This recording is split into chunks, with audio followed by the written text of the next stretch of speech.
Вопросики. То есть ни название, ни ИНН, ничего нет, просто как бы читается. Изменения в законодательстве, касающиеся малого и среднего бизнеса, такие как уведомительный порядок начала предпринимательской деятельности, мораторий на плановые проверки контролирующими органами, некоторые предприимчивые люди восприняли как вседозволенность. В нашем городе таких не соблюдающих закон и правила очень много. Об этой проблеме говорил еще в начале 2016 года наш президент на Всероссийском предпринимательском форуме.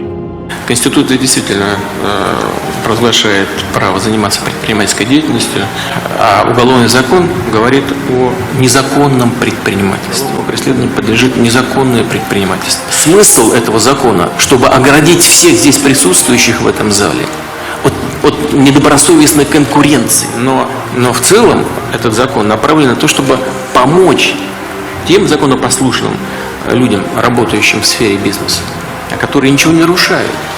Потому что всякая подпольная деятельность, она наносит ущерб тем, кто работает в рамках закона.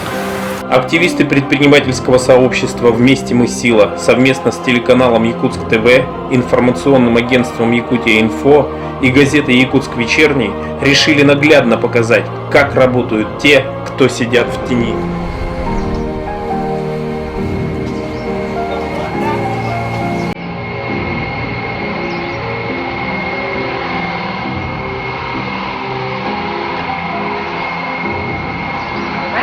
Я должна видеть уголок покупателя, ИНН, ОГРН, копии этих документов, книга отзывов, жалоб и предложений. Так?